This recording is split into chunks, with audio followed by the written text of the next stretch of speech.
Hello friends. तो आज के इस वीडियो में अगला चैप्टर है आपका सरफेस एरिया एंड वॉल्यूम्स का रिवीजन करना है। ठीक है, तो इसमें बहुत सारे फिगर आते हैं, शेप आता है, क्यूबॉइड हो गया, क्यूब हो गया, कोन हो गया, सिलेंडर हो गया, स्फीयर हो गया, हेमिस्फीयर हो गया, frustum of cone. Frustum of cone तो अभी आपके सिलेबस में नहीं है, तो इसको छोड़ दीजिए। ठीक है, तो देखिए इसका सरफेस एरिया और वॉल्यूम क्या होता है। कहाँ से स्टार्ट करते हैं? क्यूबॉइड से स्टार्ट कीजिए। क्यूबॉइड क्या होता है? एक बहुत सारे रेक्टेंगुलर पार्ट को ऐड करके क्यूबॉइड बनाया जाता है। यानी बहुत सारा रेक्टेंगुलर पार्ट जो है ऐसे ऐसे ऐड करके एक साथ सटा के जब ऐड कीजिएगा तो ये क्यूबॉइड बनता है। तो यहाँ तो इसका टोटल सरफेस एरिया क्या होगा? TSA means total surface area. Total surface area means चारों ओर से उसका एरिया क्या होगा? तो 2 times LB into BH into HL। कैसे आता है? तो ये L हो गया, ये H हो गया और ये वाला B हो गया। तो नीचे का एरिया क्या होगा? नीचे वाले सरफेस का इसका L इंटू बी होगा। ठीक है, ऊपर का भी L इंटू बी, तो 2 टाइम्स L इंटू बी हो गया। फिर आपका ये H इंटू बी, यानी ये वाले सरफेस का और ये वाले सरफेस का एरिया क्या हो गया? BH हो गया, 2 टाइम्स BH। और HL आ गया आपका कौन सा? ये वाला सरफेस, यानी सामने वाला और बैक वाला सरफेस। तो ये टोटल सरफेस एरिया हो गया आपका कितना? 2 into LB plus BH plus HL। Second है curve surface area. Curve surface area देखो क्या होगा? 2 टाइम्स BH इंटू HL। उसमें क्या करेंगे?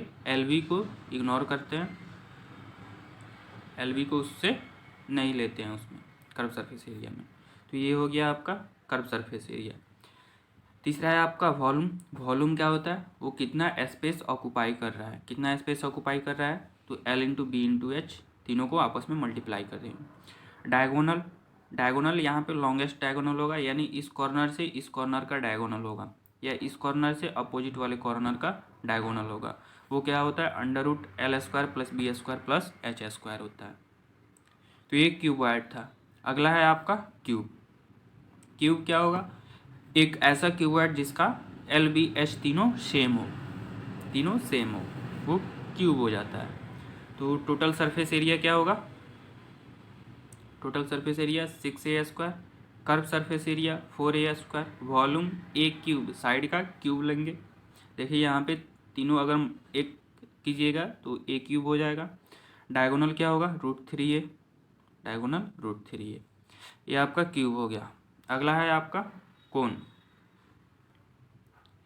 कोन जानते होंगे क्या होगा? इसका टोटल सरफेस एरिया जो होता है πr into L plus R. L plus R, R जो होता है आपका बेस रेडियस होता है और L जो होता है ये स्लैंट हाइट होता है। L स्लैंट हाइट होता है और H ये वाला हाइट होता है। तो टोटल सरफेस एरिया जो होगा यहाँ पे πr l ये बाहर वाला सरफेस का एरिया हो गया और πr² ये बेस का एरिया होता है।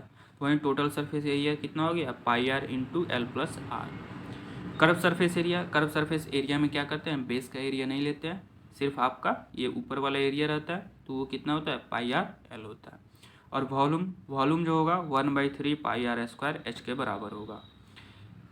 πr² क्या? π²H जो होता है वो आपका सिलेंडर का वॉल्यूम होता है और उसका 1/3 होता है कोन का वॉल्यूम। अगला है आपका सिलेंडर। सिलेंडर H ये वाला हाइट हो गया, R जो होगा बेस रेडियस होता है। तो इसका टोटल सरफेस एरिया क्या होगा? ये बाहर वाला कवर एरिया प्लस ऊपर का सर्कुलर एरिया और नीचे का सर्कुलर एरिया। तो क्या होता है? 2πr into R plus H, ये होता है total surface area. Curve surface area में क्या कहते हैं? इस सर्कुलर पार्ट का एरिया नहीं लेते हैं, सिर्फ बाहर से एरिया लेते हैं उसका, तो वो होता है 2πRH। वॉल्यूम जैसा कि बताया πr² होता है इसका, और कोन का उसका 1/3 होता है। तो वॉल्यूम सिलेंडर का कितना होता है? πr²H होता है। अगला है स्फीयर। स्फीयर क्या होता है? एक बॉल देखे होंगे आप, बॉल, वही होता है स्फीयर आपका। तो स्फीयर का टोटल सरफेस एरिया और कर्व सरफेस एरिया दोनों ही इक्वल होता है, और वो होता है 4πr² के इक्वल। क्या होता है? 4πr² के इक्वल होता है। और वॉल्यूम जो होता है आपका 4/3 πr³ के इक्वल होता है। वॉल्यूम क्या होता है? 4/3 πr³। ये स्फीयर था। और इसी स्फीयर को जब कट करते हैं तो वो होता है हेमिस्फीयर। हेमी मीन्स आधा, तो हेमिस्फीयर हो गया।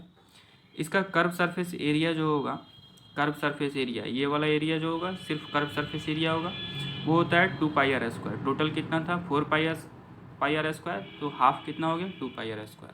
लेकिन टोटल सरफेस एरिया जब पूछे तो ये तो 2πr² होगा ही, प्लस इसका एरिया नहीं होगा, ये वाले सरफेस का, इसका भी तो एरिया होगा।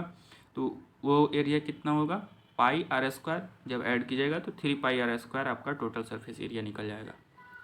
अगला है वॉल्यूम। वॉल्यूम स्फीयर का कितना था 4/3πr³, तो हेमिस्फीयर का कितना होगा 2/3πr³, यानी इसका हाफ होगा ये, यानी इसका आधा हो गया।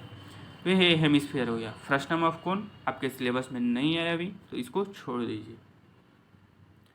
आगे देखिए, यहाँ पे नोट में वही लिखा है जो एब्रेविएशन ऊपर में यूज हुआ है। CSA means curve surface area, TSA means total surface area, L length है, B ब्रेथ है, H हाइट है, L स्लैंट हाइट है, R रेडियस है और A साइड ऑफ क्यूब है, यही यूज हुआ है।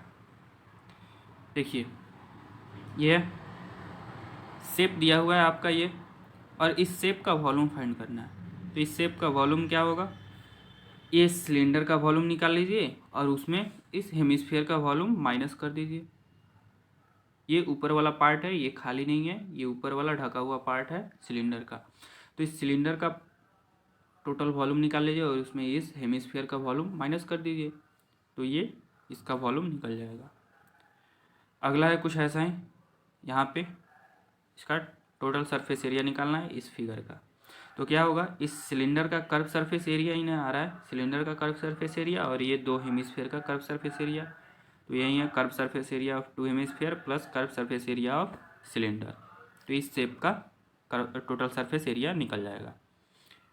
अगला है कन्वर्जन ऑफ सॉलिड, यानी सॉलिड का कन्वर्जन। कन्वर्जन मीन्स वॉल्यूम में वो चेंज होगा, उसका टोटल वॉल्यूम हमेशा सेम रहेगा, यानी इनिशियल में जितना वॉल्यूम होगा उतना ही फाइनल में वॉल्यूम होगा। तो जैसे ये सिलेंडर है, इसको कोनिकल वेजल में चेंज किया जा रहा है, तो इसका वॉल्यूम सबसे पहले निकालेंगे, और यही वॉल्यूम जो इक्वल होगा इस n कोनिकल वेजल के वॉल्यूम के इक्वल होगा।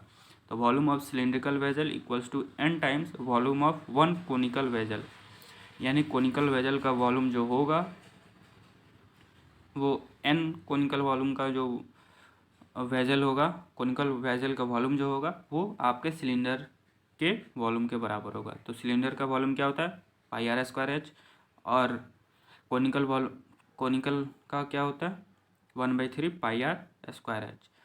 इसमें n से मल्टीप्लाई कर दिए, n आपका निकल जाएगा यहाँ से। तो इस टाइप के क्वेश्चन आते हैं बहुत सारे, और बहुत ही ईजी है, और इसमें टोटल आपको फॉर्मूला याद रखना है बस। इसमें कंसेप्ट जो है आपका, कंसेप्ट ज़्यादा यूज नहीं होगा, वो 20 to 25% आपका कंसेप्ट यूज होगा, और 75 to 80% आपका फार्मूला यूज होगा। फार्मूला यूज कीजिए, आपका टोटल क्वेश्चन सॉल्व होगा। ठीक है, आशा करता हूँ समझ में आया होगा। Thank you, have a nice day.